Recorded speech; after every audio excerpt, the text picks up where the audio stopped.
Oh my gosh, you're fucking nuts, dude. All right, I just got the thing saying we're live. Oh shit, this is This fucking sucks. too We much. can't tell anybody what we just said because it wouldn't be funny anymore. No, we can't. No, we can't even go there, man. We can't even. Hey, conversate for a second. I got to turn the air conditioner on. I'm getting warm out here. Texas weather. All right, so Silent Citizen, do the introduction, bro. It's your turn to do it. Hey guys, this is Silent Citizen here. Please like, subscribe, watch all that happy shit. We're here with PNP News. Time to stand with the American flag bandana. Yes, sir. The man with the plan, the host with the most. What do you got for us, PNP News?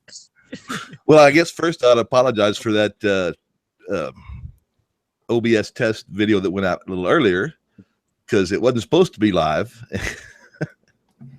And I'm testing a new system, and it's called Open Broadcasting Software. And it will let me do some things here that I want to do that I can't do right now. It'll let me put on, say, one side over there, the live comments. So when the live show is over and somebody comes to watch the video, the live comments will be there. So you can see what happened during the show in the comments area.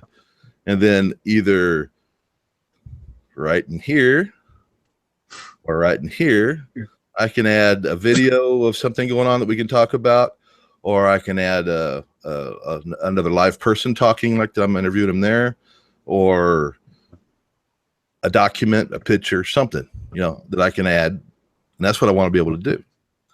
Well, I'm having a lot of trouble with it. I've been working with it for hours and haven't figured it out yet. And that whole thing was not even supposed to go live. I was pretty sure I set it on private, but it went live anyway when I hit that go live button on the OBS system. It just, I guess, overrode everything. I don't know exactly what's going on. I'll get it figured out sooner or later. Even if I have to hire somebody to come in here and set it up for me, it's going to happen. Any viewers that might have some insight to help Steve figure out the OBS, please contact him and give him some help, man. Well, I think BB will be able to help me get that figured out. But yeah, like I said, I'm gonna give you my friend's number. Does the podcast has a lot of experience in it, and he'll be able to give you a call probably tomorrow, and you can get some advice off of him of how he does and stuff. Yeah, I know. I freaking Elijah, he actually sent me a text saying, "Man, my feelings are hurt because he went live. He didn't even let us know, man." So he was kind of crying there in the background. Yeah, I was pretty upset. I started trying to join the live chat, and it said the live chat was over. You disappointed a lot of people. You teased us, PNP. You teased us. It's like when they put out the tyrant alerts. You just put like a 3-second clip, and it's like, oh my god, you freaking teasers, man! What the hell? We haven't put any teasers out yet, but I was thinking about it just to get even with some of the guys that do it. Oh my god, I did when I did the Santa Ana one. I put a teaser up because I wanted to go home and do like a little editing to it, and I put a teaser up. Tyrant alert. Get your phones ready. Oh my gosh! I mean, every single comment was just so much freaking hate on it. Like, man, people do that all the time. Just put the full fucking video up, you dumb motherfucker. And what the fuck's wrong with your dumb ass? People shouldn't be doing that shit. And I'm like, all right. So I took it down within like 5 minutes of it being up. Hey, and this one's to who made that comment that we were laughing about.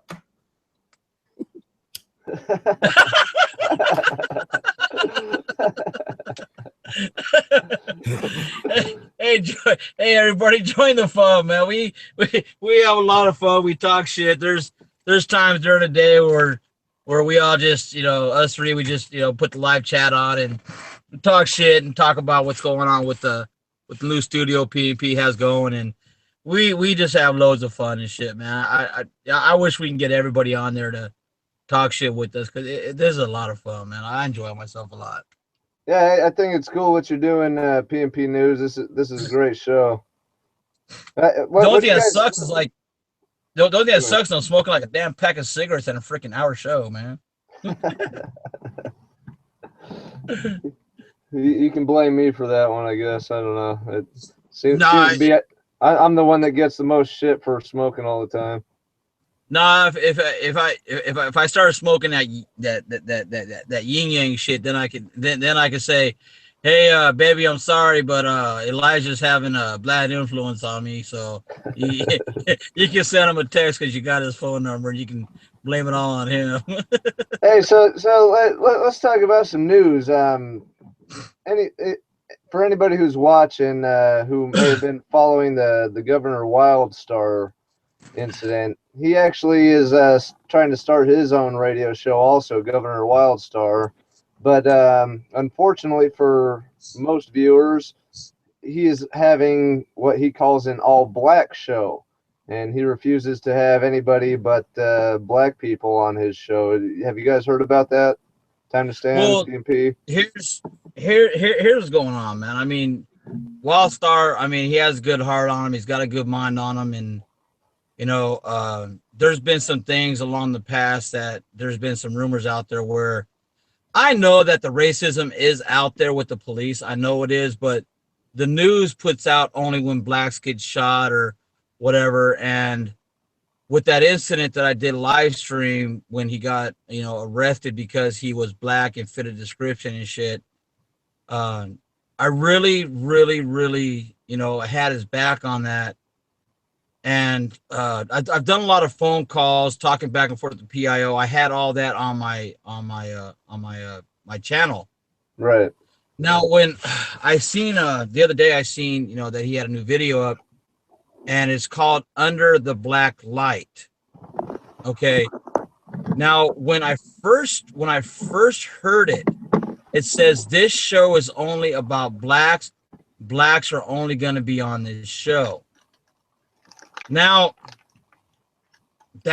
this cracker, he broke this cracker, dude, because, I mean, me and him were good friends, man. He's, good friends with a lot of people I know, and I really didn't know it was to that extent. Now, this guy's trying to run for governor, but he wants to just always play the race card, and I'm sorry, the race card is not always out there. And then at the end of the video that I had up on the live stream, it kind of got me, and I even said it to him. I gave him a call and text him.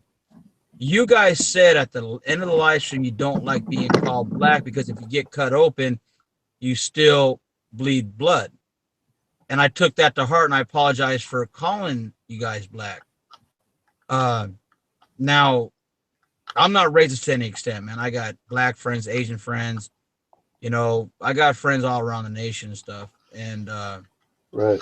For someone to actually start a show for only blacks, when there's a talk show that BPP and Elijah goes on sometime, we'll hit the link up, and this is a white girl that's had Wildstar on his show many times, and for him to do that, man, it just broke my heart, man.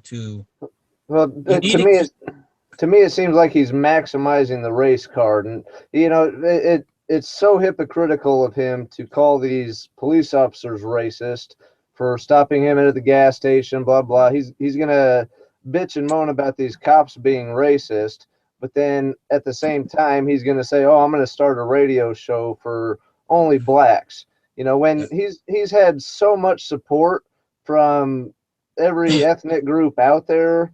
For him to eliminate any of that support in his radio show, and for him to eliminate different races from entering his radio show and getting them a chance to chime in and give their opinion, that to me is pretty racist. It's very biased, and he should be ashamed of himself for doing that. Well, see, let's take back, I think it was last year when the Black Lives Matter group and everybody went nuts because no blacks were nominated for the awards. So they wanted to protest the awards. They wanted to protest everything that was white. They wanted to take down everything that was white. So the thing of it is, if you don't want to be considered a certain ethnic or be considered that certain thing, don't put yourself in that group. Exactly. If you're just a part of the human race, so-called, then you're not white, you're not black, you're not Asian, you're just part of the human race that You're a goes through the human same being. struggles that everybody else does. We all get harassed by the cops. You know, it doesn't matter. A bullet doesn't have no, okay, that's a black person, get them. You know, there's no, you know, racism that way. And I know, like I said, I love Wildstar, man. He's a great guy. But to do something like that, man, it broke my heart. There's nothing I can talk shit about him because, I mean, that's the only thing that I can say that he's ever done totally wrong that I've ever seen. Oh, it was just so disappointing to me because I followed him a little bit. I haven't followed him as much as you have and some of the other people have, but I had his back kind of thing. And for, you know, I thought it would be a great idea for him to start a radio show, but he should have left that radio show open to any listener, any viewer, anybody who wants to chime in should be able to chime in. But like you said, to classify himself as black and then to limit his viewers to only black when he will contradict himself at the end of the show and say that, oh, I don't like people calling us black. It's like he's not making any fucking sense, and I really just think that he's out to get some fucking attention at this point. Well, see, now we're probably gonna get hate on this part right here because here we got 3 white guys doing a podcast show, and we don't have any black guys on, but there's many supporters out there that we do support. I mean, Batusai, real great guy out there. You know, and I get a lot of things on my YouTube channel, like, oh, you know, like things that I've done as far as like cussing out cops. Oh, if you were black, you know, it would have been a lot different. Well, I always tell people, well, here's a couple of, you know, African-American, black, whatever you want to call it. I don't want to put that race out there because I'm not like that. I hate saying that word, but there's plenty of people out there that do this kind of stuff that we do, and it's no different. If a tyrant's a tyrant, you know, if you're black, white, Mexican, Asian, whatever like that, if a tyrant is a tyrant, they're going to handcuff you. They're going to lock you up. They're going to throw you down to the ground. I mean, look at my Orange County video, man. I mean, I was thrown down on the ground, not once, but twice, a canine put in front of me. So for people to say it would have been different if you're black, I have been detained. I have been tossed down on the ground. I have been handcuffed. You know, so it's not about the freaking race, really. It's about the tyrant. Yeah, I think he's just kind of out for attention at this point. What do you think, PNP News?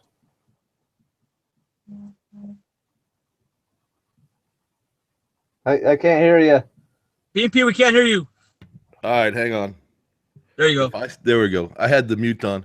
If I started the show, this new mic, by the way, I'm testing tonight too. It hasn't been on yet. And here it is. Oh my gosh, that's so badass. You know where my money's been going out to this stuff. Anyway, if I started a show like this that I'm doing right now, and I said, well, you know, it's going to be for whites only. Can you imagine the hate I would get? Oh, man. But, you know, that's really all I have to say about it. Y'all said just about everything else that needs to be said, and I don't want to dwell the whole show on that. So, right. How about we move on to another topic? And it's a touchy subject, you know, and yeah. You know, it's just, you know, and he's going to do what he's going to do. I don't know him. I don't want to call him on it too much. Yeah. I don't really care. I would just pointing out how people would feel if I did something like that for whites only. Hey, I could only. What does it say on your hat there, Mr. PNP? Here, just a minute. I was opening my show notes. Fort Concho, 1867 to 1889, San Angelo, Texas. Damn it. All right, so any new tyrants out there? Anybody getting freaking handcuffed and tossed down on the ground? Is there any comments up there that people are saying right now about what's going on with them or anything? Well, one thing I did figure out today was how to, once I get the OBS working, I do know how to bring up the comments over on the side now where they'll show. And I know y'all can't see it because I can't share it with you, but it's pretty cool. So when the end product, the comments will be rolling with the video of the show too. You know what? after it's already uploaded. I'm gonna get my tablet real fast, see if I can see what's going on. All right, well, you won't be able to see it because it's only on my screen, and I can't share my whole screen yet without the OBS system. So. He's already gone. Yeah, he's gone. He's going for the tablet. Well, I'm gonna go back to my show notes because I keep notes of stuff to talk about, and what you got for me? Well, let me. There was one that we were talking about last night, but I think I want to hang on to that one for a little while because that was more like a show in itself, and we were going to bring you some other people in to talk about it. You sure do love teasing us. PMP. Yeah, well, you know what it is already. You just probably don't remember one. Yeah, because we were up to what 4:35 o'clock last night talking. No, I couldn't believe it. We got off the phone, and the sun was starting to come up. I'm thinking, holy shit, it's bedtime. Well, it's great. We're working on this for everybody who's watching. We're trying to get this show figured out. We're trying to maximize, every particular detail and how we can make it better. So I appreciate anybody who's watching. Just kind of bear in with us. If anything, I'll just start telling cheesy jokes. Well, how about this? I haven't done it yet, but I have the paperwork here. Anyway, for jury nullification, you've seen some videos where people go out and they go to the courthouses and they hand out jury rights, jury nullification, their information that talks about, the jury's the boss is there, not the judge. The jury's in charge. If there's a law, say they charged me with pick one out, open carry, all right, and it was against the law in a certain place, and I open carried, and it was against the law someplace, and they took me, and I was in the courtroom, and if the jury said, well, that shouldn't be against the law, if they decided that law is ridiculous and it shouldn't be against the law, then they could decide right there that he's not guilty because we don't like that law. Now, the judges will tell you, the juries, that, well, this is the law, and that's all you can think about. You don't get to decide one thing or another. This is what the law is. Did he do something wrong or not? Is he guilty of it or not? But that's not how it really works. And for many years, until just recent time, the juries had that option to decide. But over the years, they were convinced that you couldn't do that. And they kicked attorneys out for trying to say it, trying to, and inform the jury that that's their right to do that. For years, that's been going on. Now it's starting to get a little bit better. There's been enough people out there, and I understand that some places that even are informing the juries they have that right. But I think that's a very limited place or areas, locations. So that might be a good show down the road. I want to do some videos with that, but the problem is I really want to do it with one or two other people or three other people, and I'll do it by myself if I need to. But most people working during the day, they can't go to the courthouse, and the courthouses aren't open on the weekends. There's no juries going on, so it's got to be during a regular work day. But maybe I'll get some of that worked in because I'm a believer in that, and then I want to push that forward because that'll help make some changes that need to be made. Well, that would be great because it seems to me that most juries just kind of work off of their own opinion versus actually following the law.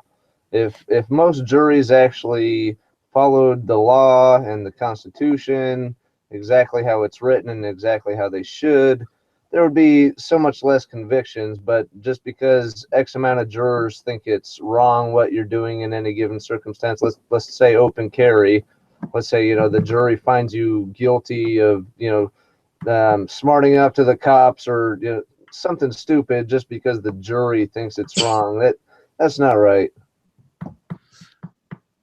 Well, if we got people on the jury that would pay attention to the Constitution and they go, well, that may be a law, but it's an unconstitutional law in our minds. Yes. So you're not guilty. Yeah. But on the other hand, even with the people that are on the jury, the jury could go, Yeah, well, maybe he's not really that guilty of it, but we don't like that, So I guess they could turn it around on you.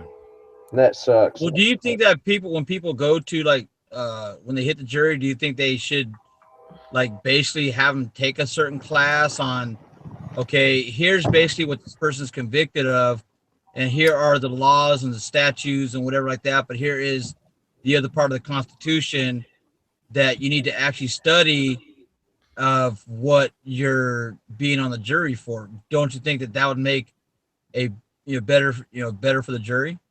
Well, the problem I see with that is that would be a government sponsored class. And who wants a government sponsored class trying to tell the jury what they should and shouldn't know? I think individuals, the people of this country, ought to study on their own self. When they get that jury notification, maybe they ought to start looking things up on their own. Well, part of it though, if they're gonna call upon all these jurors though, then they should at least give them some sort of education, whether it's 10, 20 minutes on the Constitution, and they should actually inform these jurors to an extent of how the constitutional rights play into this particular case, and that should have a deciding factor versus a jury just following by state laws and ordinances. But the problem there is, again, that person would be teaching them would be paid by the state and would be going, well, it's my job to do what they tell me to do, so I got to teach you this, even though I don't think it's right. Well, there should still be something there. Maybe there should be, but to me, if it's sponsored by the state, it's going to be corrupted one way or another down the road. That's the sad part. All the information's out there. People just got to go look for it and have the want to know bad enough to I'm going to go serve on that jury. I really ought to know what's going on. Let me brush up on some things here and see what my rights are as a jury or as a jurist.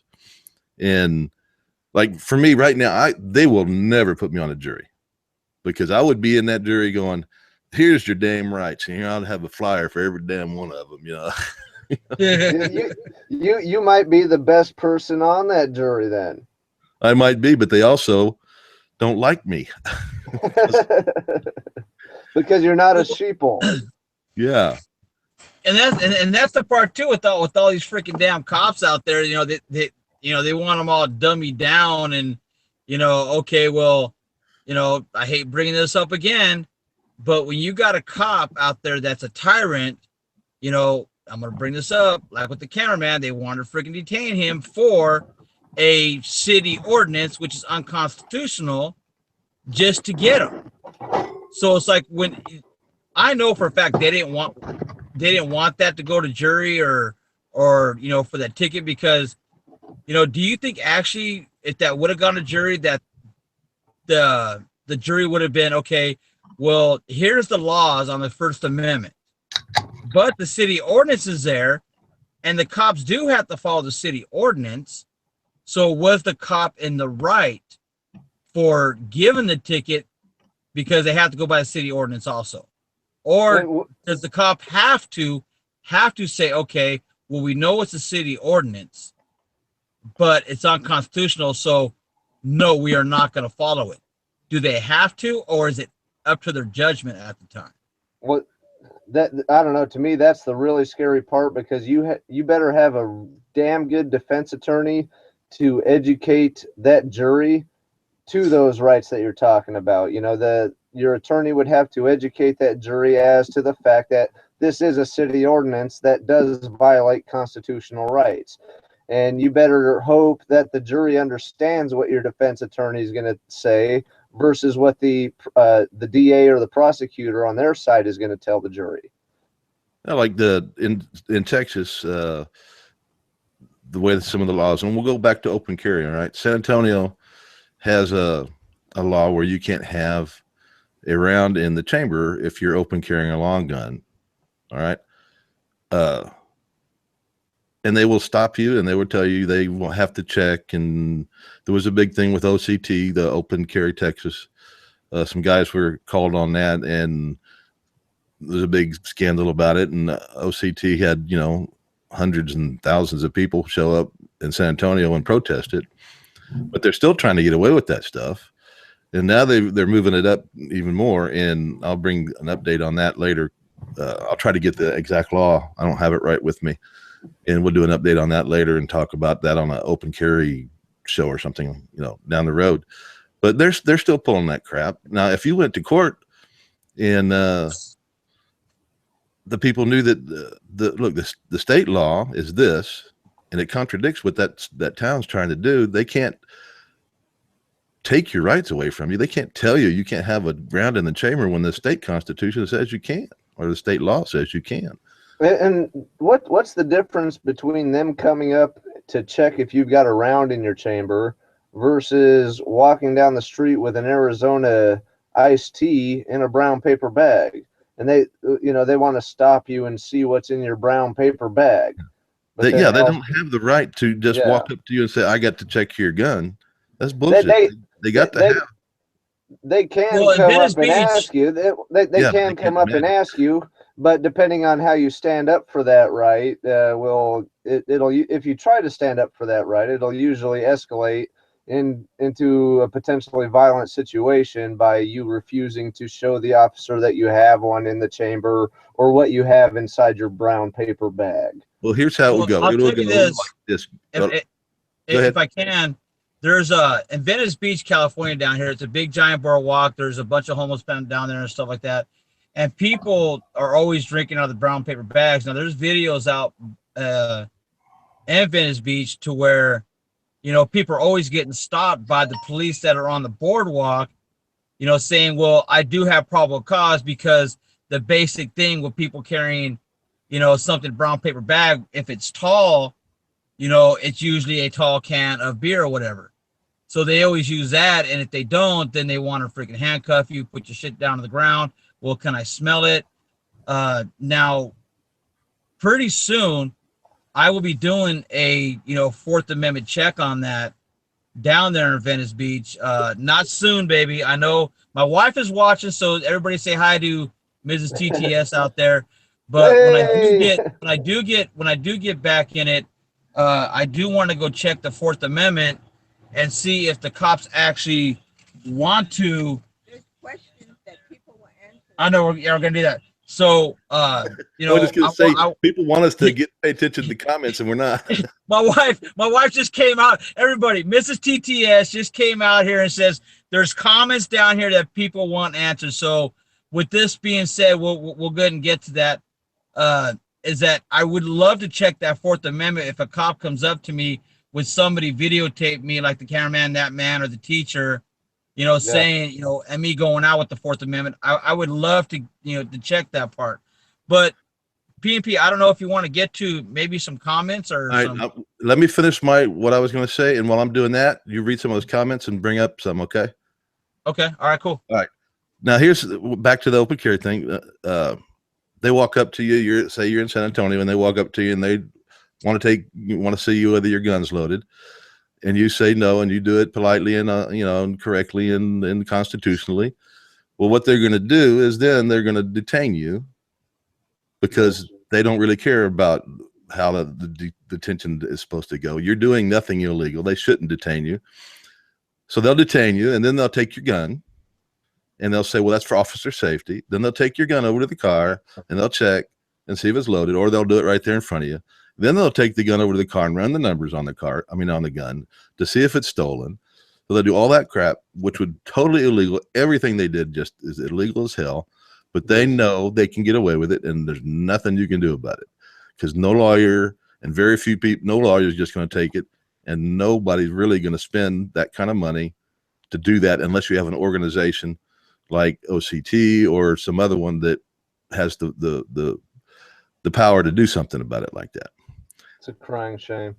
What are you seeing in the comments there, Richard? I have one question from Shelly Dickerson. I hope I said that right. Yeah, she's been making a lot of comments. It's good to get her. She asked the question: are you allowed to vote according to your consensus when serving on a jury? I don't know too much about jury notification. So I don't know if you guys would know how to answer that question. Well, if I understand the question right, this is how I answer it. A jury can do just about anything they want to. The judge is not in control. The judge is not the boss. The judge is a servant, just like the police officers there, the assistant, the DA, all they're servants of the community. When a jury goes in and they say, okay, they're in deliberation over something, and they decide that we don't like that law, so he's not guilty, then that's it. And it doesn't matter whether the judge likes it or not. Now, I think I've heard some cases where the judge said that's BS and he's guilty anyway. But I'd have to go back and look at that because I really don't remember. And I want to bring this up. This topic is going to be, I'm going to get some people that are that are well versed in this, and we'll come back to that. Oh my gosh, what the heck happened? What happened? I think we're losing time to stand. Well, you anyway. know, the jury, their duty is to prove, if you're going to find guilt, a jury's duty is to find proof of guilt beyond a reasonable doubt. So if there's any reasonable doubt of the suspect not committing the crime, you cannot convict. And I think that's what most jurors, you know, really need to follow. And that's really easy. And they tell most jurors that, but I don't know, most human beings, unfortunately, they're more inept just to go with their own opinions versus what they actually know to be facts. Well, I think that could probably be coming under what I was talking about. Who's knocking on the door? Anyway, if a jury has a doubt on the law, that would be reasonable to me to figure, well, we do have doubts because we have doubts on whether that law is constitutional. So we're going to let them go. Well, I hope that was a good answer to her question. Do you see any other decent questions on there, PMP? I think we lost him. Yeah, I think so. There was somebody, I'll see if I can try to find it. Somebody said something about a video they had. I have to scroll back and see if I can find it. The problem I have with going through these comments when the show is going on is it takes my attention away from the show, and I don't really like dead space in here too much. That's one good thing why you have more, you know, it's hard for a one-person show as far as I'm concerned to. Well, here's one for anybody who's listening. A rooster lays an egg on a pointed roof. Which way is the egg gonna roll, left or right? Do you know the answer there, PMP? I've heard it before. Well, for those who don't know, roosters don't lay eggs. I was trying to find that comment about the video that somebody said they had a video of something for me, but I don't see it now. I'm trying to scroll back, but I either missed it or I haven't scrolled back far enough. Yeah, time to stand's just killing us now, man. He did this intentionally. Yeah. Just gonna desert them now. He may have been getting pulled over. We don't know. He may be get pulled over for sitting in the driveway. He may be being tased right now. Stand by, everybody. It sounded like someone was knocking on his window. All right, whoever, if that, I can't find that comment about they had a video of somebody. Repost the question. Get back to your show notes. What else you got to talk about? Well, I wanted to pay a little bit of attention over here too. I really hate ignoring the comments, but I have a hard time keeping up with them and what's going on in the show. Right. Maybe I have to have a co-host that pays attention to that mainly, and then helps jump into the show when necessary. Now, do you see anything in the comments off the bat we can talk about? Or what is a good hidden camera? I haven't done any hidden cameras. There's some cameras that look like little buttons on your shirt or jacket or something. There's some out there like that. Then there's those cameras that look like pens that you can have in your pocket. Then there's the cameras that are I like the one. And the glasses, you know. Yes, those are my favorite in the sunglasses. I love the hidden cameras in the sunglasses. Those are fantastic. From what I understand, the one that goes in the little button in your jacket or your shirt, it goes underneath your clothing and it can be kind of uncomfortable. But I guess you could probably figure out a way around that too if you wanted to do that. Well, who's concerned with comfort as long as you catch what you need to catch with the camera? Yeah, but you know, look how all of us that have worked with cameras, we got a camera on our chest that you can see. We got a camera. Come on, man. You don't, and then we got a cell phone camera, and they still pull that kind of shit. You don't want the wire rubbing your nipple? Is that what you're saying? I'm not saying anything. Time to Stand was in there for a second. Yeah, he came in and came back out. Here he comes. Here he comes. There he is. Hey, here I am. Yeah, my phone died out there. So let me see if I can get. I can't get to the comment lines on this. My phone had totally freaking died. I don't know why I had the charger plugged in my car, but it still died. I thought the cops were knocking on your window. So what? Who? I thought the cops were knocking on your window. Yeah, we heard a pounding. Patrick Wiener, I guess, was Wieners. R-E-E-N-E-R-S. What were they saying? He's trying to get a hold of PNP. Oh, he's trying to get a hold of you, PNP. Reener? Yeah. I see him in the chat. Oh my God. Reiners or Reeners? Yeah. Oscar Mayer Reeners? Yeah. I know. I'm cheesy. I can't see the comments right now, but I'm gonna let my phone charge for a few minutes so I can get back to it. Sorry, people, my phone died. Yeah. Don't ignore me, how please. my wife is seeing the freaking comments, though.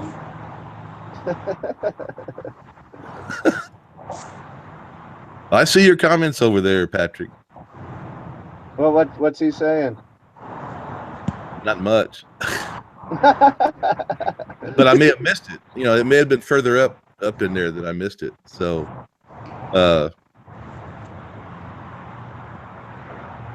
let's see. Well, Dean Reiners has a video. I'm going to the comments right now. I know I seen someone saying about they had a video for us to look at. Yeah, and I think that's probably now. It sounds like maybe that was Patrick. And I couldn't find the actual comment a while ago. I do appreciate everybody who's watching this, and have patience with us, please. In case y'all don't know, this is new to us, and we're working out all the kinks, and we're trying to take all the live chat comments into consideration and try to show you guys some attention. You know. Well, we got a comment here from Tamer. I'm not going to try to pronounce the last name because I'll probably screw it up. They're asking, do you ever get afraid before going out on an audit? Yes, I do. I do, especially the first few. If you ever see my first one, it's the first Randolph video audit. I was shaking. I was nervous. I wasn't paying attention to my camera, and I still don't pay attention to my camera as much as I should because I get kind of caught up in what's going on. My adrenaline gets going, and I don't get afraid anymore, really. It's just, but I do get my adrenaline pumping because we know what they can do and what might very well happen. And handcuffs don't feel good. And police have a habit of putting you in a handcuff just because they don't like what you're doing, and they know the damn things are going to hurt, and they know nothing's going to happen to them. So, yeah, I agree. The first time I ever filmed police in their duties, I was shaking a little bit. It's a new thing, and it does freak you out at first because it's not really so much maybe that you're scared, but your adrenaline is going full bore because you know that you are videotaping someone who has a gun attached to them and who might be very well likely to put you in handcuffs if they don't like what you're doing. And It's freaky the first time, but once you start realizing that you are protected by your rights, there is still a chance that you can get tased or put in handcuffs, and it's, I don't know, you have to really have some confidence and just kind of know that you're standing up for your rights, and that if they violate your rights, you hope that the justice system will provide justice for you. If I can interrupt real fast, guys, I'm looking at the comments kind of, and Patrick Yeah. Reeners, Reeners, he says, I have audio against North Hollywood with police. Send me an email at timetostand01@gmail.com about that, Wieners. He's saying, and he's trying to get a hold of you real bad, PNP. He's all like, PNP. Yeah, I see that, and we recognized that he was there, and I told him that we were paying attention to what he was saying. Now, he can also get on my YouTube page and get into my homepage where the about and stuff is, and there's a place to do a private message in there. You can private message me in there. Time to stand. How did you feel the first time that you went out filming police? Oh my gosh, when the first time I actually really did a real freaking audit was a Seal Beach video that I did, and I was just driving down the street and I seen Seal Beach Police Department, and they had like some inmates out, and I'm all like, well, here we go. And when the sergeant came out and saying that I couldn't record the inmates, they had to write the privacy, blah blah, this and that. You know, I was cool, calm, collected. I wasn't nervous. I wasn't there's when in the beginning of an audit, when I go out, I might have kind of jitters on what might happen. But whenever I'm in the middle of an audit, there's no jitters. I have no fear in me. You know, that's why a lot of times you see me cussing cops out and stuff. But then after I watch my videos, I'm doing the editing, and the first time I actually see me on the big screen computer, I'm all like, when I did a podcast, I'm all like, damn, is that really freaking me? Now, I have family members that are actually scared for me, but when I'm doing an audit, there's just no fear in me because I know what I'm doing is right. I believe in it 100% in me, and I just have no fear when I'm doing it. I don't.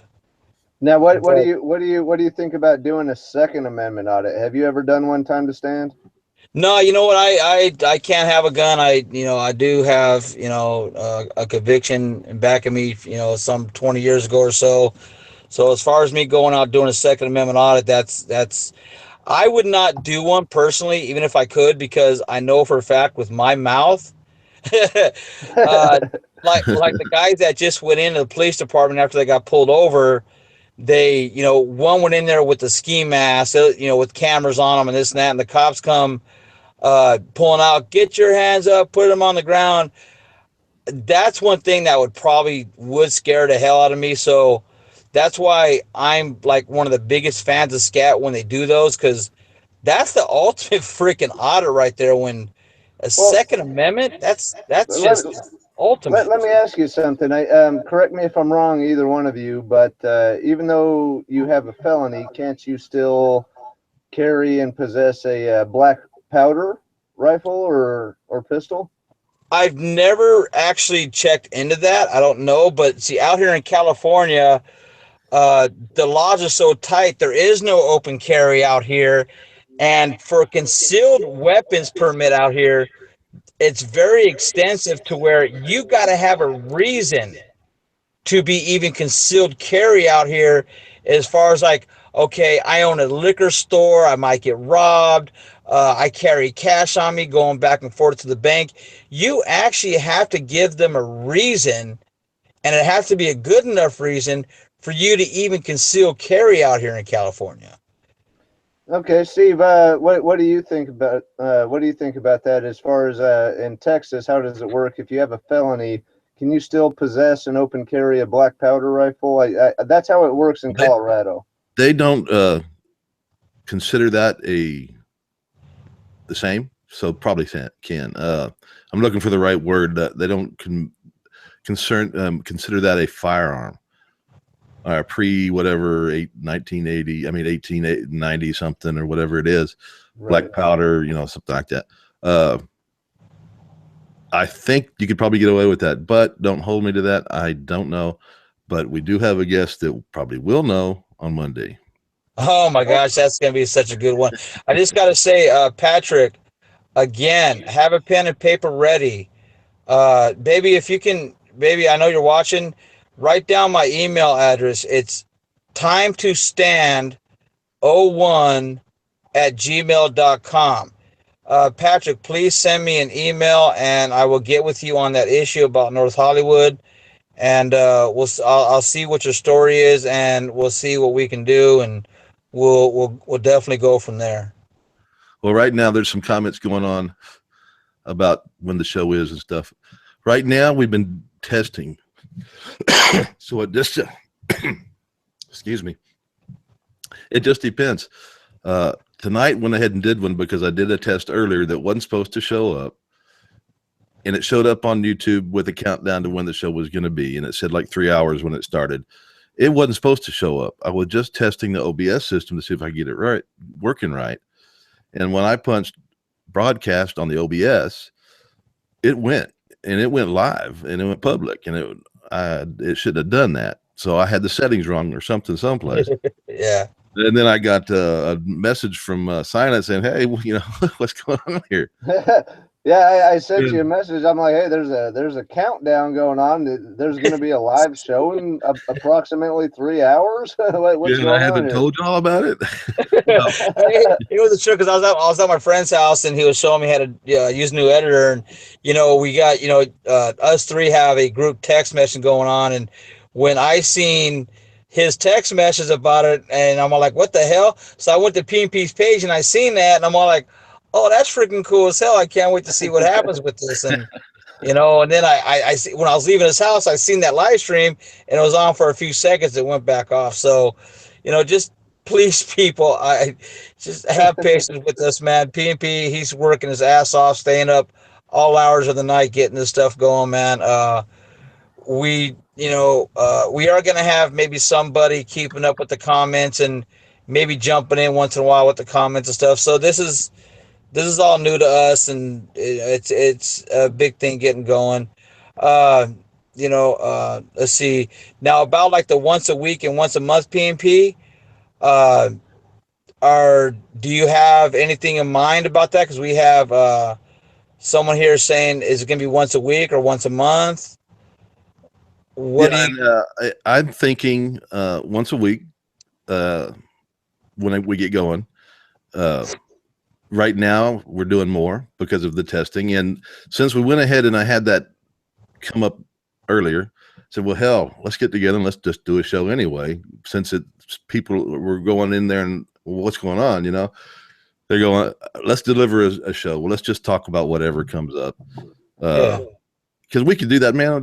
Silent and I, well, all three of us were on for a while last night, just talking about all kinds of stuff. It would have made a good show, but we didn't go live with it. And then Silent and I were on till, I don't know, all hours of the night last night talking. And it was my wife, it was kind of funny because we were in doing the same thing right here, but we weren't live, and it was, oh my gosh, like, I don't know, midnight or so, and my wife opens the door, and I'm all like, okay, time for me to go to bed, guys. I'm going to tell you guys one thing. I mean, my wife is the boss. 18 years, she has kept me straight. She has kept me out of trouble. And I'm letting everybody know right now, well, my wife says goes. So she is the boss. She takes care of the bills. She takes care of me freaking. I mean, this woman takes care of me freaking 200%. So, she is the boss. I'm just telling you all that right now. Well, you better keep it that way, man. Sounds like she's helping to keep you out of trouble. She's the only one. She's the only one that can go against my rights. she can violate you anytime, huh? That's my baby right there, man. And I see a lot of comments out there saying hi, Mrs. TTS, and stuff like that. Patrick, it's one word. It's time to stand, one word, 01@gmail.com. So there's no space between the time to stand. Time to stand 01@gmail.com, correct? Gmail.com.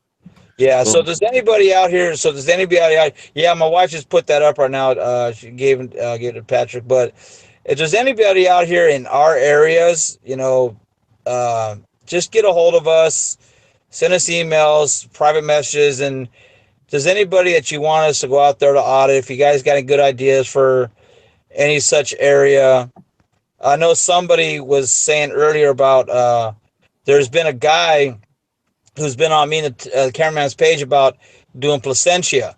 Now, way before, like about a month ago, me and the cameraman and I, we went and did Placentia Police Department, and we were doing the back gate and stuff, and they gave us no hassle. It was no problem.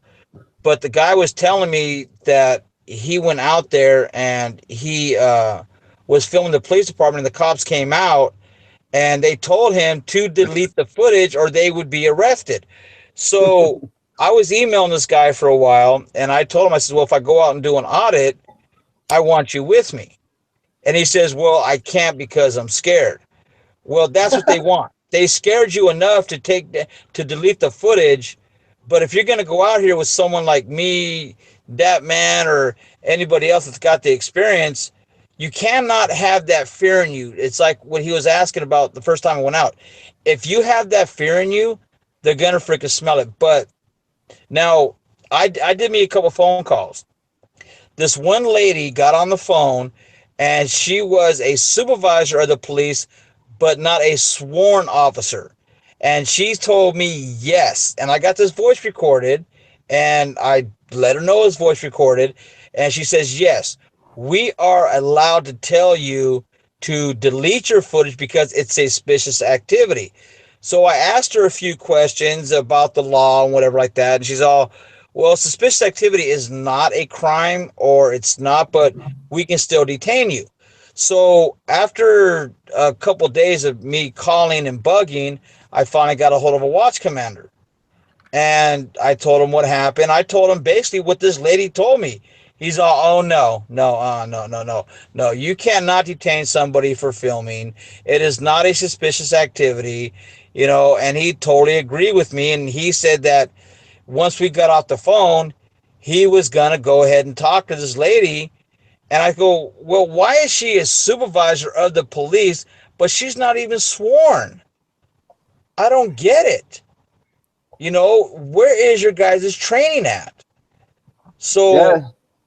The phone call ended on a good note. So I don't know that honestly that person's on here or not, but you are going to catch some tyrants out of any police. You can go one day to Long Beach and have no contact, and then you can go back maybe a few days later on a different shift, and then you can catch that tyrant. It just depends on the time, place, and day, and who's out there. Well, and that kind of goes to talk about some of the people that are just getting into or maybe wanting to do audits or wondering about doing audits, and that reminds me of the teacher. The teacher, for those who don't know, was somebody who contacted Richard and wanted to do a follow-up on a particular installation that Time to Stand had filmed. And so this man, the teacher, went out there and started filming by himself, and he sent Richard a message saying nothing was happening. Richard says, Time to Stand says, I'll go down there. I'll be there in a minute. We'll see what happens. Time to Stand goes down there. Next thing you know, police officers start coming up and approaching them and all this stuff. So this man, the teacher, found out firsthand how an audit works. And now, correct me if I'm wrong, but I think I could have sworn I saw him in a video tonight with California Guardian. I'm No, that was with High Desert and stuff. okay. The teacher, I told the cameraman that, man, I said, hey guys, while I'm out, please take contact with each other and please go out and do what you guys got to do while, I'm taking care of the home front. And God bless, the teacher, he basically told me, he's all like, well, I'm basically not going to go out there without you, because he doesn't really want to do no videos. He doesn't want to set up a YouTube channel, even though he already has one, but he wants to go out there and he just wants to do like my brother was saying. You know, he wants Educate to them. get the back video, and he wants to step in because he's a defense attorney for workers' comp.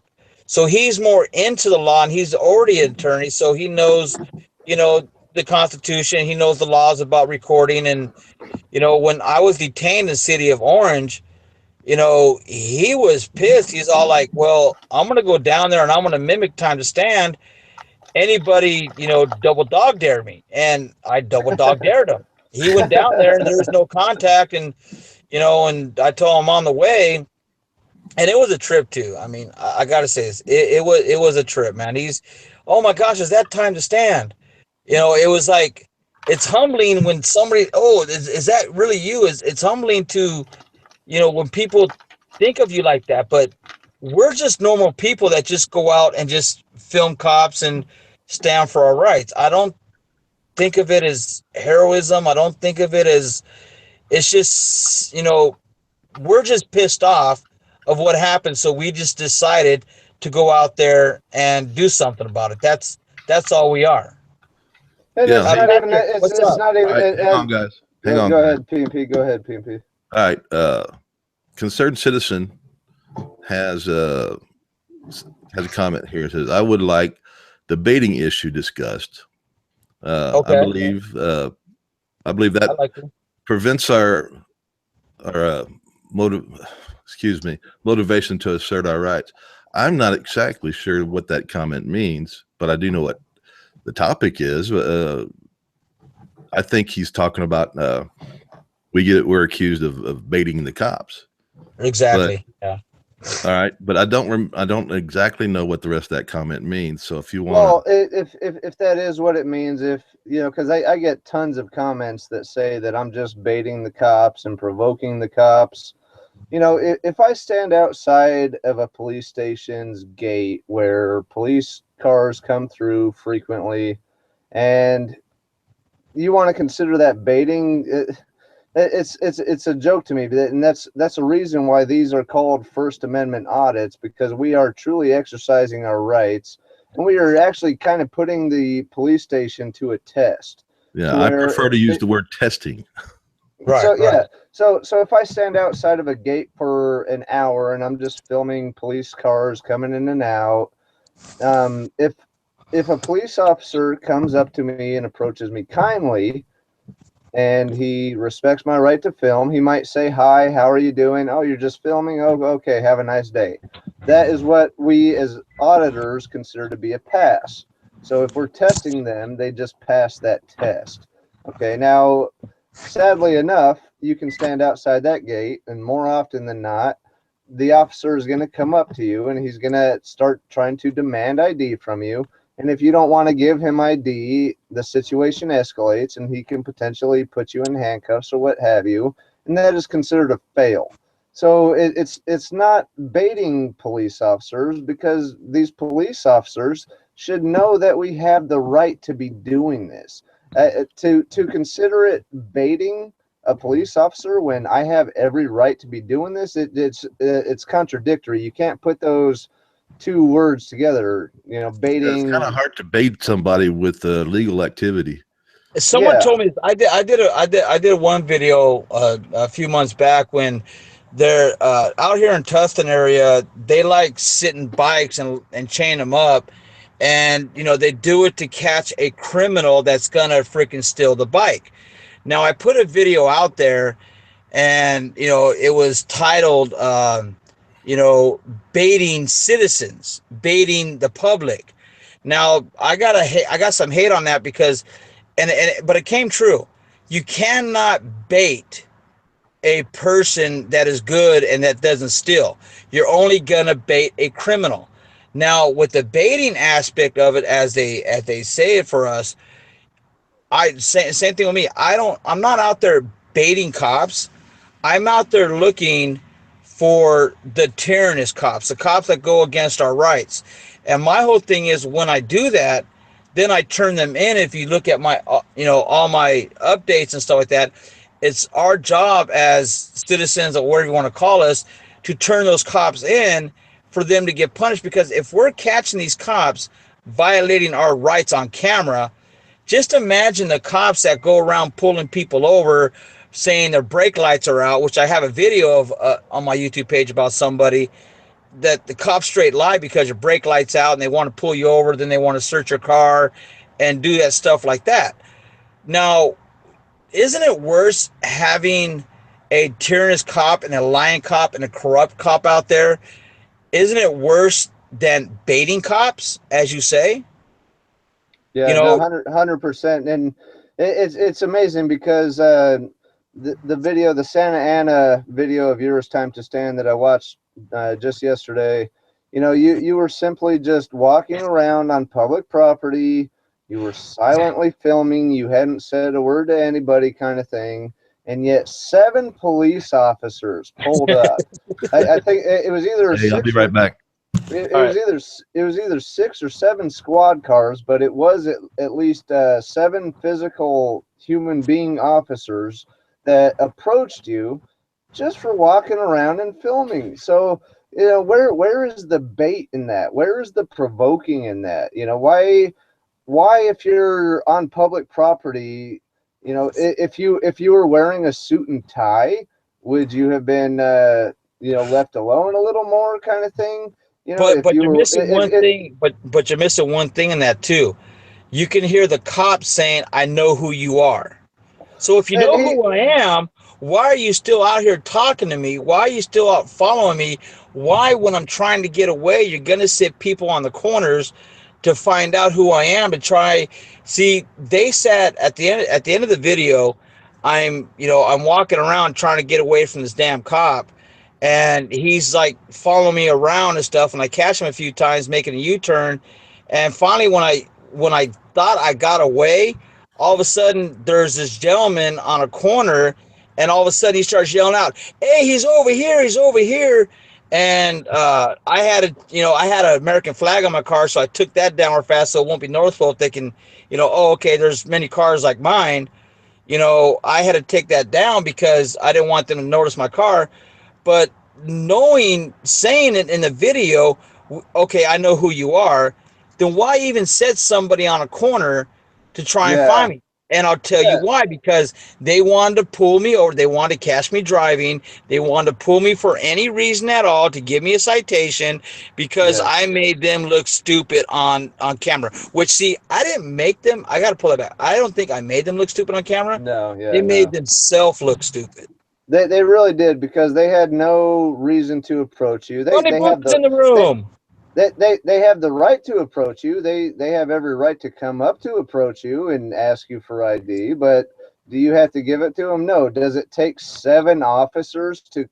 Is it necessary for 7 officers to come up to a single cameraman and try to get the man's ID? Give me a fucking break. Overstaffed. It's kind of funny though, because if you also hear in the back of the video, he's all calling me, "Hey, you," in the background and stuff, kind of, and he's all like, "I want to talk to you," and I'm all like, "Well, if I'm not being detained, it's all right." And he's all like, "Well, it's kind of suspicious. We're trying to get your attention." And then I tell him, "Well, is suspicious activity a felony or misdemeanor?" And he says, "Well, I didn't say that." Well, in the video, if you really listen, he said that it was suspicious activity and we're trying to get your attention. Exactly. So I don't get it. It amounts to a bad combination of boredom and determination. When you're out there filming and these police officers take it amongst themselves to come up to you and question you for just simply filming, it's a bad combination of boredom and determination on that officer's part. Right. And I love the one comment this one person put on there. All the donut shops must have been closed down that day. We got Bunny Boots in the room. We have Tamara in the room. Patrick, please just get a hold of me. And like I said, we'll take care of the situation. You know, yeah, we have Lorraine Morris. What's up, Lorraine? How you doing, girl? Can't wait till tomorrow, man, till the cameraman meets your daughter finally. Yeah, Lorraine Morris, I've seen you out there. Thank you, Lorraine. She's a real great friend of mine, man. She's the one that's trying to get together with their great friend of mine, trying to get out there and do an audit on Redlands Police Department. Which, Lorraine, I promise we'll get to it, girl. We'll promise, man. I promise we'll get to it. Things have been not going so well, so we'll get back out there and get that going for you. Shout out to Bunny Boots. I watched his most recent TSA video. I love that series. Officers coming up to him, wondering why he's filming and why he's filming TSA, and he's trying to lead Bunny Boots into a situation that he's gonna maybe incriminate himself, by, oh, is there any particular reason that you're filming TSA? Were you upset about something? Oh my gosh, I was laughing when he said that shit. I saw a comment on that video that I'll quote. It said, "Talk about deep sea fishing by that police officer." That officer was just fishing for anything he could to incriminate Bunny Boots, and Bunny Boots handled it like a gentleman and a scholar. And hats off to you, Bunny Boots. Hey, Bunny Boots, the part. Hang on. Bunny Boots, if you're still listening, I sent you an invitation to join in if you want, or you can give me a call and I can put you on that way. I've been watching that series with his TSA and stuff, and it was a trip because he actually asked him, "Are you gonna be okay to go on the flight? Are you like angry or something?" I'm like, "Oh my God!" Just because someone has a camera, they're considered suspicious. They're considered maybe a terrorist. Now, I'm going to put this out there to anybody, and I put this out there to so many cops and PIOs or whatever you want to call them. Show me one single video out there that a terrorist actually did commit a terrorist act before they were filming a certain place, because it's always said you can go to Google Maps and pull these places up that we do. Yes. One person asked about the baiting situation. Said, "Well, are DUI checkpoints baiting?" Yes, they are. That is almost a form of entrapment by the police, if you ask me. Yeah, it is, and I do a lot of DUI checkpoints because we have one California vehicle code out here that really hit home. It says that an officer cannot solely pull you over to check to see if your license is valid. Okay. So why are you, when you pull up to DUI checkpoint, they automatically ask you for your license. Okay. So, they don't tow your cars anymore, DUIs. They give the person a ticket, but they wait for somebody to pick up the car. Now, if it's a DUI checkpoint, okay, whatever, do it next to a bar or something. Now, if you see me like slurring my words, or if I'm driving erratically or something like that, okay, then that's a reason to kind of question me or whatever. But I mean, going through a DUI checkpoint, just straight asking for your license, come on, that's straight, fucking right there. And as far as your constitutional rights go, you were supposed to be able to travel down the road at any given time, uninhibited, freely and unmolested by anybody at any time, any form of government. And so for anybody who pulls up to a DUI checkpoint, whether you're drunk or not, you only have to crack your window an inch and tell them that I have the right to remain silent. Yeah. And that's all you should have to say, and they should wave you through and respect your rights. But unfortunately, if you tell them, oh, I have the right to remain silent, oh, can you pull off into the secondary area? Am I being detained? Yes. Now you are being detained for failure to comply with our investigation. It's like a fucking broken record when you hear these guys doing this shit, and it pisses me off. And people just don't know their rights, and that's why. Oh shit, Captain Hook's out there. But there's a on the last DUI checkpoint that I did, I'm actually talking to the cadets, but before I was talking to cadets, I'm working on that video now to get it up. It's actually a DUI refusal fail video I'll be putting up soon, because I went to the DUI checkpoint and I had the dash cam on and stuff. And I'm actually, you know, the officer asked me for my license. And so I just quote him the law, and he doesn't want to hear it. And, you know, he's all, well, you're holding up traffic. I'm all like, well, I don't want to hold up traffic. Am I free to go? He's all like, no, if you don't show your license, you know, you're going to go into secondary. So a sergeant came up respectfully and he says, can you, you know, we can have this conversation, but can you pull into secondary? I'm all like, yeah, sure. So when I go into secondary, you know, he comes up to me and we're talking. Oh, you did pull into secondary. Yeah, I did pull into secondary. I wanted to do a polite one, kind of, and I wanted to have a conversation with a cop about the laws and, you know, the Constitution and our right to travel freely, you know. And it was a good conversation. But then he says, well, you're going to stay here until you show me your license. And I says, okay, fine, I'll stay here 2 or 3 o'clock in the morning when you guys shut down. Now at that point he walked away, and I got the cameraman with me and stuff. And I got out the car to look for my camera because I didn't have my camera, you know, it fell down. So he comes back to me like 5 minutes later, and because he knows I was going to wait his ass out. He knows I was. And he straight tells me, well, if you don't show me license right now, I'm going to arrest you. Now, I get out the car. Tactics. Scare tactics. I'm already out the car. I'm talking to him. I got my camera. I'm videotaping. And it's so funny because at the point of, you know, him about to arrest me, you know, I say, okay, well, you know, I'm not going to take the arrest because, you know, my car's there. Don't want to get it towed. I got the cameraman with me and stuff. Can't drive. So I gave it up for, you know, because of threat of being arrested and stuff. And so I told the cameraman to give me my wallet. And it was so funny because when the cameraman tried to give me my wallet, the cop, not once, but twice, slammed the car door on the cameraman. It's freaking hilarious, dude. And he did it with like a mad freaking slam, dude. It was hilarious, man. But well, to emphasize the point that we're getting at, you know, one of the favorite videos I've ever seen was this guy rolled up to a border patrol checkpoint, and they asked him, "Are you a U.S. citizen?" All he did was hold up a sign, a piece of paper against his window that said, "I am a human cheeseburger." And they waved him along.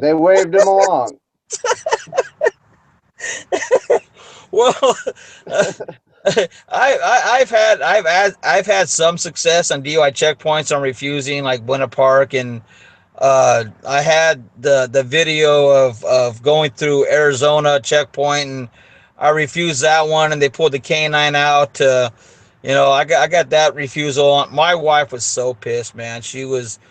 We had to go to Arizona to run an errand, and we're coming back, and I see this checkpoint coming up. So I put my phone on real fast, and I didn't know I had it on selfie at the time. And the Border Patrol agents asked me if I was a U.S. citizen, and I'm all like, "Are you?" And he's all, you know, it goes into a little bit, and you know, I asked him about the Fourth Amendment. He's like, "Well, I ain't got to answer your question." So he gets on the walkie-talkie real fast, and he's all like, "Can we call a K9 to primary?" So I laughed at him, like, "Oh my gosh, you're gonna freaking call K9? Okay, whatever." And it was a brand new car I just bought. They put the spike strip in front of my car. The dog came around and jumped on my driver's side door, and I put my head out the window. Get that fucking dog off my brand new car, you know. I saw that. The dog's face was in my face, dude. And they went around once, and he says, "Okay, you're free to go." And my wife gave me hell. Do you know what they'll do to your car? And at that point, you know, they'll search your car, because my wife's, you know, been to those, and they tore her car up before. And I turned that off, and my wife, I mean, it was, I think the 3 hours of straight just ripping my ass, because she's never been with me when I've done that kind of stuff, and I told her I wouldn't do it when she's with me. But I had a chance to do a border patrol, so I just had to do it. Sorry, Well, baby. She might not have liked what you did, but I hope that she learned from it, and I'm sure she did, and she still might not agree with you, and she still might tell you don't ever do that again with me if I'm in the car with you. But I'm sure she understands that was your time to stand right there. No, exactly. Yeah, you got to you got to take the opportunity to come up. And I seen one person say you got to pick your battles. Yeah, I mean you have to. I mean I feel I still kick myself in the ass for not being able to take that arrest. At that because I would have loved to took that to court with the laws that I know and stuff. But I just could not take that arrest at the time. One of these days I'll be able to have it saved up to where I can take an arrest and bail myself out. But you have to. What about you, PNP? I mean, Yeah, what where battles you have at, you? PNP? What do you think about this, PNP? You hiding from us? Hey, I'm working on the phone right now to get Bunny Boots in. There he is. There he is. Hey, Bunny Boots. Let me shut down that live stream audio there I have going. So you got the OBS to work, I take it. No, I got it open. I got the show started. The Hangout started, but I never could get the OBS to show the screen. And I went through everything I thought I should do, and I don't know how the show ever even got started when I didn't mean for it to. But when you're in OBS, it should show your screen of what you're doing. And I put it in there for it to show the whole screen, not just the window. But I never saw anything on there. Yeah, I think I have some issue with Chrome on that, so we can figure that out later. Yeah, so I was using Chrome. I'm sorry, guys. Nobody wants to hear a tutorial on OBS. Bunny Boots, man, are you on like a world tour through TSA right now? What's going on with that, man? That's so cool. I want to hear this. Well, specifically, what I did is for a week I was down there in Texas filming like crazy. About 2, maybe 3 places I would go and film. And the footage I'm showing right now is for the next couple weeks is going to focus mainly on the San Antonio area before I run out of all the videos that I filmed for down there in Texas for First Minute Friday. So I was just like, I want to do a comparison of what I experienced at the Denver airport, where I accidentally popped out on the other side of a TSA line when I was trying to figure out how can I go and film the TSA line from the backside. Turns out you don't even need to do that. You can just go out there to the main lobby area, just go up in the upper balcony, and you can see everything. And you don't even have to go through TSA to see that part, which is so entertaining. Did you say that was the Denver one? That was the Denver one. Yeah. Denver is my hometown. I've been to DIA many, many times, so I know exactly what you're talking about. Yeah, and so I wanted.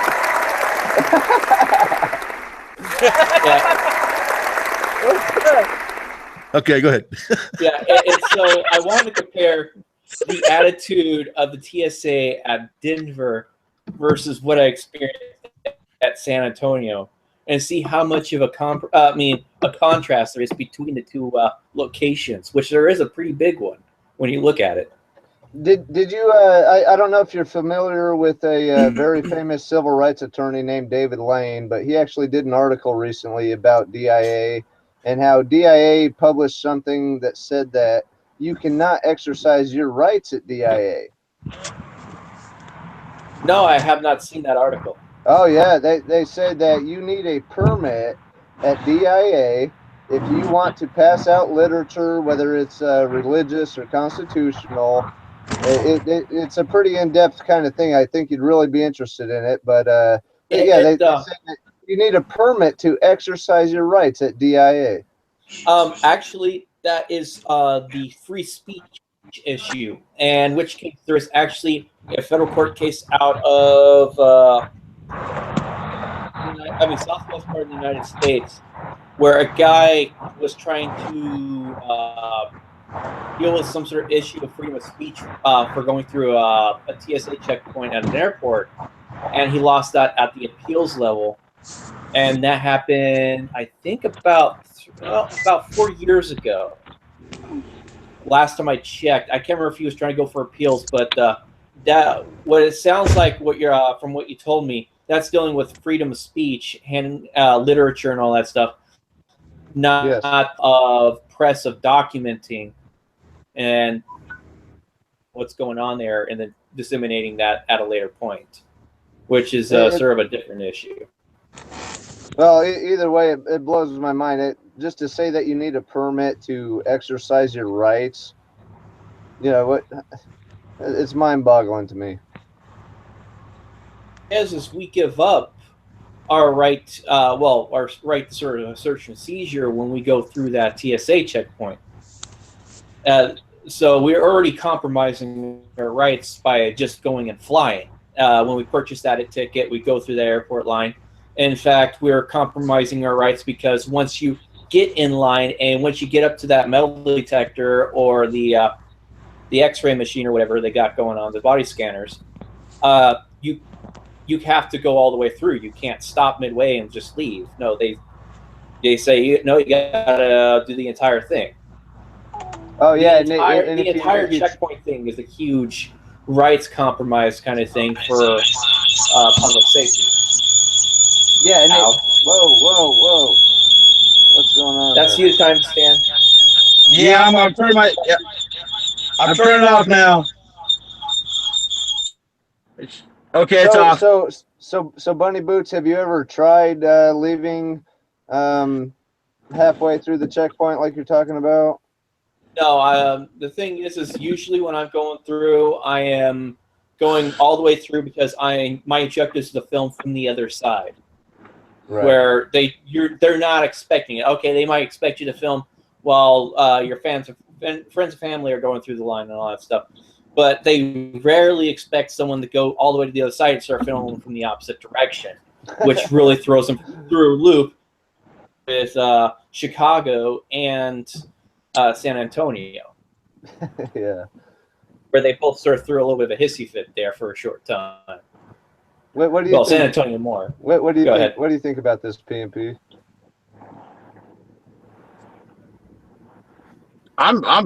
For me, I'm loving your series on this, man.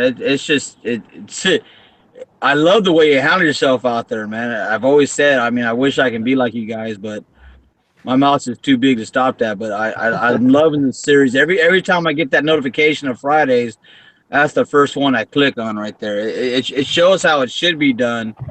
You know, the way that you, News Now Houston and Batusai do it. That's exactly the way it should be done, man. Nice, polite, courteous. You know, if any talking is to be done, just straight out. Well, I don't have to answer your questions. I don't have to tell you, you know, why I'm filming. And it was a trick that they're just telling you, oh, are you okay to fly? I mean, really? Just because you have a camera, they don't think you're okay to fly? Let me ask you, hold on, Bunny Boots, let me ask you this. Do you think if you were to maintain ultimate silence treatment like you do in some of your videos, do you think that would escalate the situation drastically? To be honest, I don't really know how that would go. The way it is I do feel there are times when I need to speak, and when it comes to like the TSA line and all that stuff where they come and confront you, I feel there is some need to speak, but I try to keep it to the most minimal speaking as possible. It's usually directed at them to provide the information or telling them to go and double check themselves because they're obviously wrong. Why do you feel the need to speak then versus some of the times that you do prefer the silent treatment?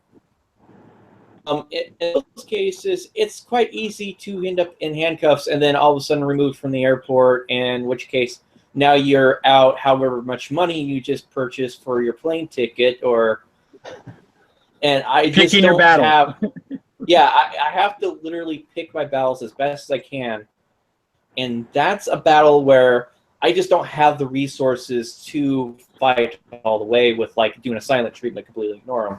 Will I do it in the future? There's a possibility.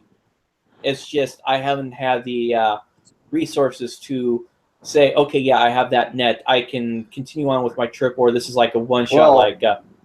I'm just jumping over 100 miles kind of thing and jumping back. Go ahead. It's basically it's a risk. We're starting to lose your audio, Silent. David. Hey, Silent. We're having a problem with your audio, Silent. I can hear all of you fine. There you go. There you go. I think David's dropping out. Yeah, there you go, B&B. There you go. That's what I've been waiting for right there, brother. I've been waiting for those, dude. The problem is I can't hear them. Y'all can hear them, but I can't hear them. That cricket one, I can't hear. I can hear the other ones. Oh, okay. All right. I don't know what the deal is there. Can you guys hear me? Yeah, I can hear you now. Not now. Okay. No, I was asking Bunny Boot. I was asking Bunny Boots if it's a risk versus reward situation. In a risk versus reward is not really a correct term I would say for it, but risk versus how should I say risk versus stance kind of thing. Right, how much risk am I really wanting to take for that specific right isn't really a reward for doing this kind of stuff. I mean, what, internet fame for a little bit? That's pretty much all you get for a reward. No, you worded it much better. Risk versus reward was the first thing that popped out, and I'm glad you clarified with a better answer to it. I think the only reward that we have out of this is if we do change laws, or if we can basically educate the public. My reward, basically, I can say this: when I get somebody to email me and say that they try some of these things and it's helped them out. I have one guy that I go to this gas station all the time, and this gentleman had called me up, and I told him my YouTube channel and stuff, and he says, "Look, I'm getting cops over here wanting to search my house for somebody that doesn't even live here anymore. How can I handle this?" I says, well, what I would do is I would send them either a letter or call them up and talk to the chief or whoever, saying, hey, look, I'm being harassed by your cops. I've told numerous times that this person does not live here. No, I'm not letting you enter my house. It's a warrant for the person, not a search warrant for my premises. Now, I'm telling you this right now, and any further, cops coming out here, I will take legal action against you guys for harassing me. He did just that, and he called me up, and he says, you know what, that worked. They do not call me, do not come to my house anymore.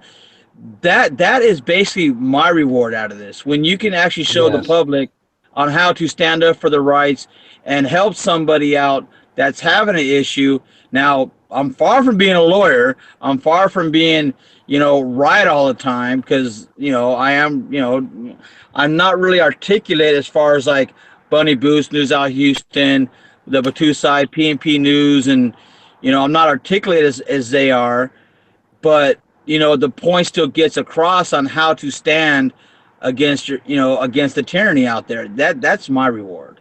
Yeah, 100%. Yeah, to stand up for your rights and be able to protect your rights is the end reward, and it's fantastic. Bunny Boots, your last TSA video was a perfect example, because that officer was deep sea fishing, looking for, oh my gosh, some kind of reason to say that, is there something you're mad about? Is there something you're upset about? And I knew exactly that's what he was doing. He was trying to get information out of me, and that's where I emphasize that if you're going to speak, you emphasize on very little speaking, where you give them as little information as possible, and don't give them as much. I mean, you don't give them the rope to hang yourself.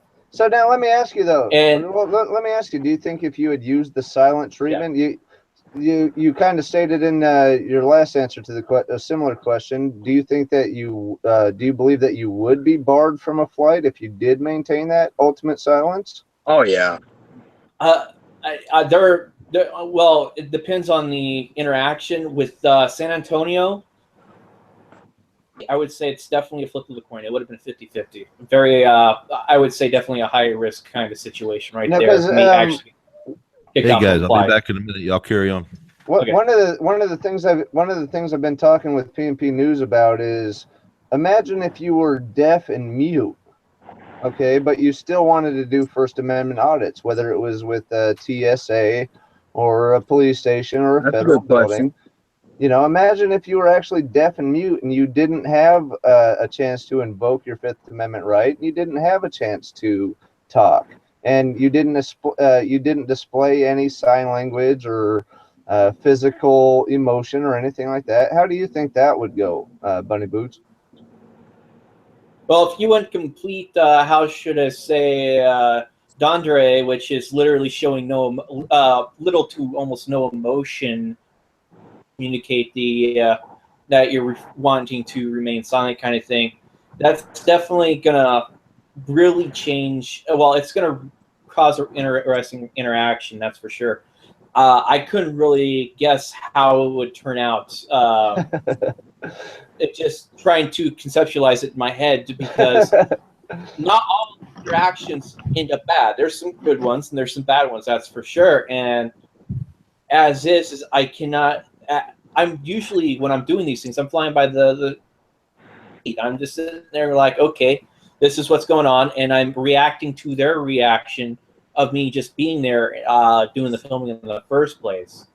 Right. And I have to shift tactics quite often how they're reacting, because sometimes you got to sit there and try to be the calmer one, or you got to be the more explosive one kind of thing, sort of like Sean Thomas, or I'm trying to remember who else does that. Old Tom Zebra kind of style where you blow them up right then and there kind of thing.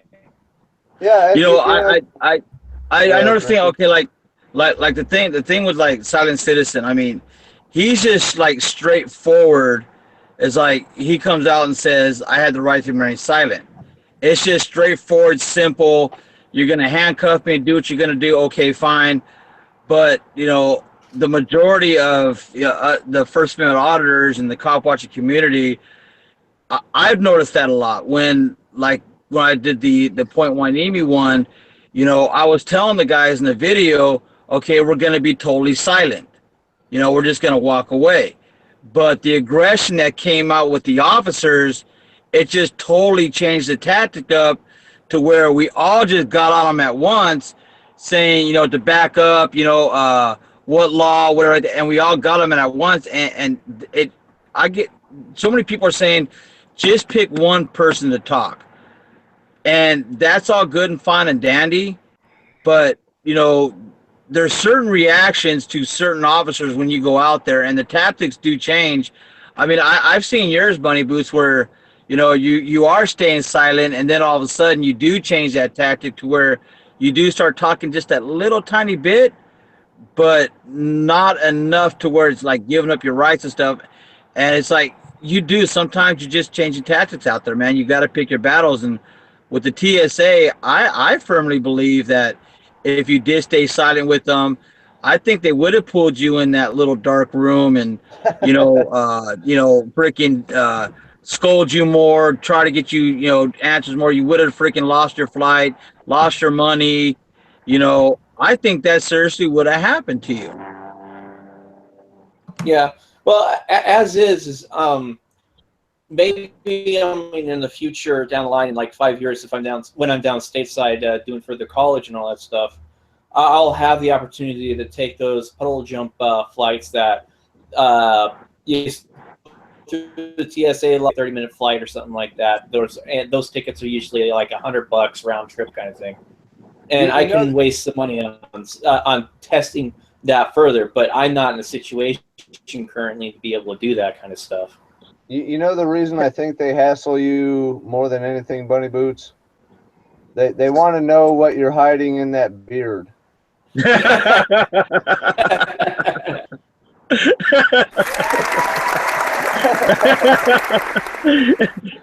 Oh my God, Silent Citizen, man. I mean, you may be starting out there with the cost. When you come out with the one-liners, dude, they just fucking crack me up, bro. His Funny Booth is famous for his beard, and I when I was watching that live stream you're doing, Mr. Bunny, when you're talking about, I think you're saying maybe chopping it down a little bit or something.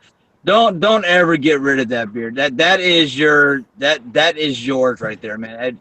I wouldn't know getting rid of that beard, that ZZ Top look.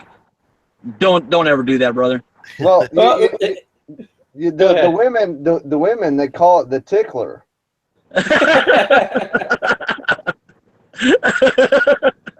I'm not even going there with that, but my wife is watching, so I gotta be good, man.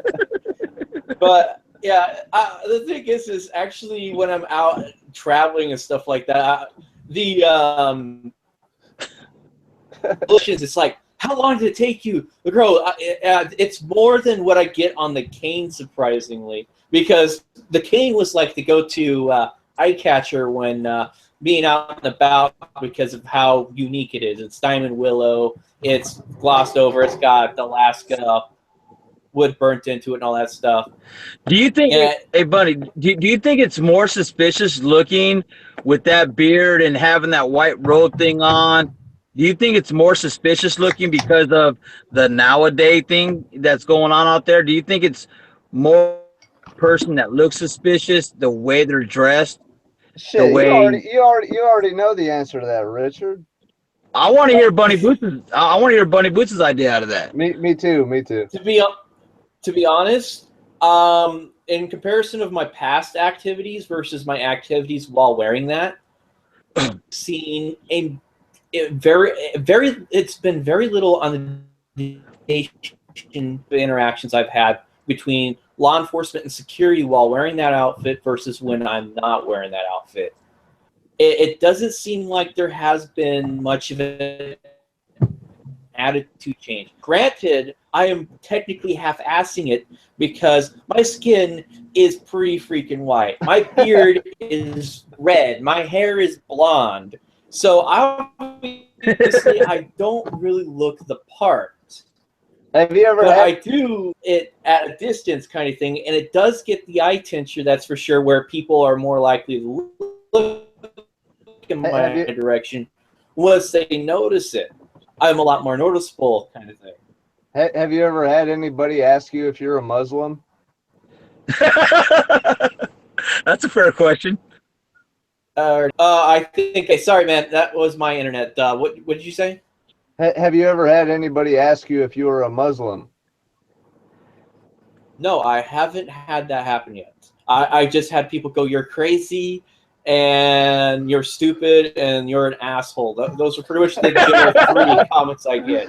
I think we've all gotten those, man. I mean, the DUI checkpoints like that. We get the people freaking like, "You're an asshole. Let them do their job." And I think we've all basically gotten them doing drive-bys, calling us names, and and even on the channels, get a job, get a life, get a wife, get this, get that, and Well, no, the thing is, the asshole part though was me wearing it and filming the military base, and that was an MP that told me I was an asshole for wearing the outfit and filming. I gotta bring this up though. I gotta bring this up. I mean, one of the comments, one of the things I noticed on your TSA video is that guy that I guess flies a plane, he came out with that American tie, and wasn't he the one that called you an asshole or told you something in your video, and he had that American tie on him? Yeah, he came up and threw an insult at me, and I just chuckle at it because I still don't know to this day what his who he worked for. United on the badge from when my quick glance, but he quickly covered it up once he realized I pointed the camera at him. He's like, "Oh crap! I doing this." I could see the look on his face, like I just fucked up. I just fucked up as he walked off to join his co-workers or co there. And I'm just like, yeah, you did fuck up.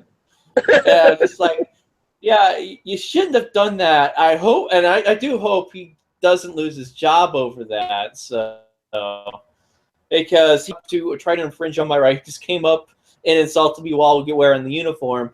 But many companies that people work for, especially where you have a uniform and there's a code of conduct and stuff like that, you're going to end up getting fired if you get found out. So, hey, BB.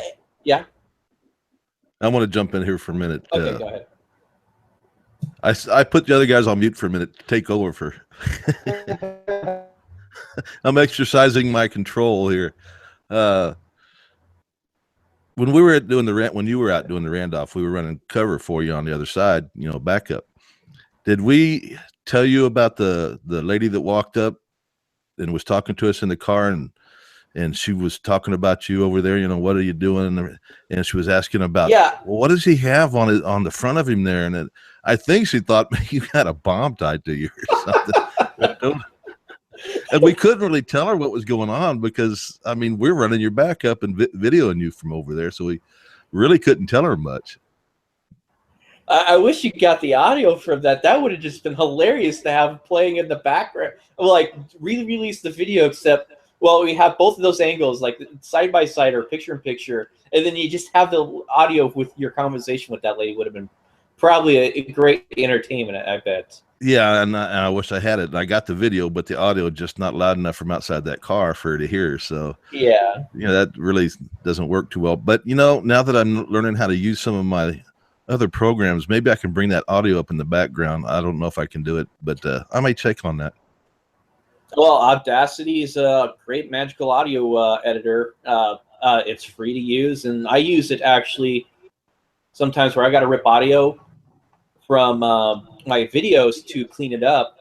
I'll use that, and I can boost it and try to do a few adjustments. And sometimes I can get the background noise down and get the audio that I'm looking for, but it doesn't always work out. But there's some pretty advanced people out there that are really able to isolate various vocals and stuff like that and pull that out and just start doing all kinds of mixed connection and all that stuff with music. Yeah, well, I don't have Audacity on this computer yet, the new one, but it will be. Got it on the old one, but the old computer is about dead. But I'll when I get some time, I'll upload that. But I got some other stuff I want to learn, like what we've been working on this project here. Yeah, I want to pull that out one of these days. I think Time Stan's trying to speak, but he's muted still. No. I thought I unmuted him. Let me hang on for a second. Let me get back over there. There he is. We can hear him now. Don't have him muted. Did you mute yourself, Time to Stan? Can you hear me? I can hear you, muted. but okay. Well, he lost his audio because I see him in the little window there talking. Yeah. But we don't hear him at all. Does he hear us? I'll mute it and unmute it again. Maybe it'll do something. All right. Flip us the bird, Time to Stand.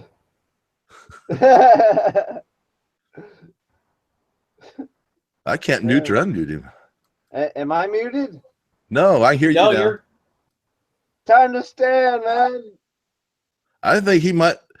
Hey, Time to Stand. Did you try to unmute yourself or hit any controls over on your side? I can't understand you. Yeah. Talk time with the robot. Well, I can't unmute him, and it shows he's not muted. Well,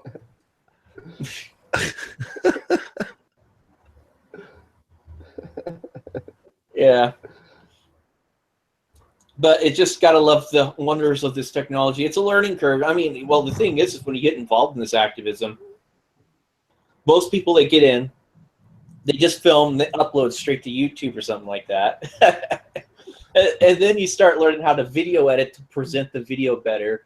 And you start learning how to edit the audio so this way you can get that silent stuff out, or the stuff that's hard to hear. Because the last video, actually, I had to amplify the part where the officer spoke his name and badge number really quick because it just wasn't that loud. I had to up that by almost, I think, about 12 decibels right there. Hey, In order time to get it where it was audible. drop yourself out and then come back in again. Maybe that'll fix it. I didn't mean drop your camera. Oh, that's funny.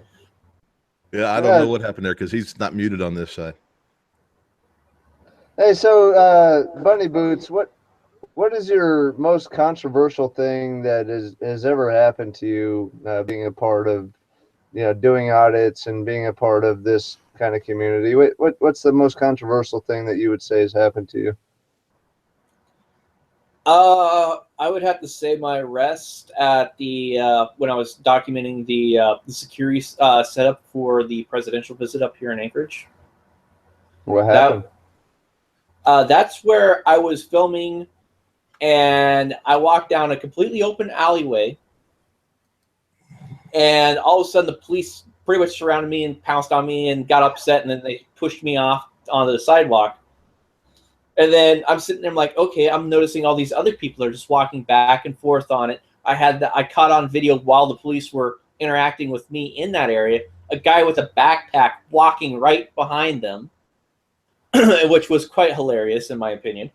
I'm just sitting there. Why did they tackle you? Why did they approach you? Were you doing an audit, or was this something? It was because I was filming. That was the only reasoning behind that I could see. I literally I just walked down the thing. It wasn't marked as being closed off or anything like that. And the only place that was marked that would show anything for preventing pedestrian traffic was specifically the sidewalks on the street further south, for the street that went up in that direction. That alleyway was not marked off at all for being no pedestrian traffic or anything like that, no cones. No checkpoint preventing people from going in or making sure the right people only going through that point, which was a big, huge problem because as former military, I learned how to run a checkpoint, run security and stuff like that. It's pretty well ingrained. And I'm sitting there, I'm like, you're doing this wrong. You have here, you got roving guards. You're doing a lot of stuff right. But I'm seeing something completely open and not being properly dealt with. And I'm just like, why are you not properly setting up a barrier here or some sort of marker saying no one's supposed to go beyond this point unless you've been approved or something like that?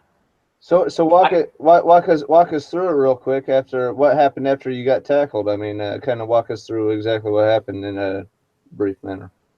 Well, the thing is that they pushed me out. And then I went around, and I literally went around pretty much the horseshoe area, the south side of that entire perimeter. And I went and double checked on my cell phone. I was like, okay, what's going on? Where's this map at? And I confirmed with the closure map is like, there's not supposed to be covering the spot. I noticed there were some officers, and I wanted to ask them, why are you guys not properly setting up this checkpoint? And they were unhappy about me confronting them about that issue, that lapse in their security.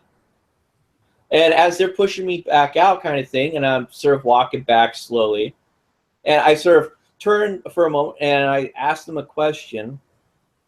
That's when they decided, okay, we're just going to arrest you. And so they threw the handcuffs on me. And then they're like, we want to ask you questions and all this stuff. And I said, I'm not going to answer any of your questions unless my cameras are rolling. And they did not like that. And the funnier part was they brought in a Secret Service. Secret Service wanted to come and ask me questions. And so they came over. And I said, I told them, I was like, I will not answer any of your questions unless my camera is rolling. In which case they said, okay, screw it. And they threw me in the back of the cop car and processed me and had somehow managed to get a hold of family to get bailed out. And that was they actually took you to jail. Yeah, I was charged. That was my first time actually being arrested, period, in my life. And I was charged with trespassing under the city ordinance because they had a stipulation underneath there for public locations.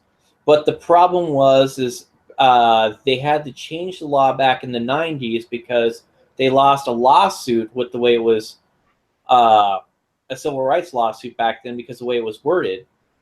Because they have to put in a stipulation if you're exercising your First Amendment right or something along those lines, that is an acceptable defense against that charge. And in that case, I was exercising my First Amendment right as press to question the officers about what was going on there and why were they not properly doing security. Yeah. Wow. Hey, time to stand So up. that's, yeah. No, that's amazing. Yeah, and then they dropped the charges after me and the prosecutor's office talking, because the way I viewed it was, well, I got arrested. I'm going to go to trial on this stuff, and I mean, not do it. How should I say? Not take a plea deal at all, which is my general stance in the first place. And I was like, well, why don't I use this as an advantage? And so I called the prosecutor's office, like, hey, I need to get this information, and I want to get the Brady list from you guys for all the officers that known to lie on the stand and stuff like that. And I think that really ticked off a few concerns on their part. And they looked at my case and said, yeah, we're not going to prosecute this case. Hey guys, I think this show's probably gone long enough. We're way Oh, over. Yeah. man, I thought we were just getting started. What are you getting? You getting tired on us, PMP?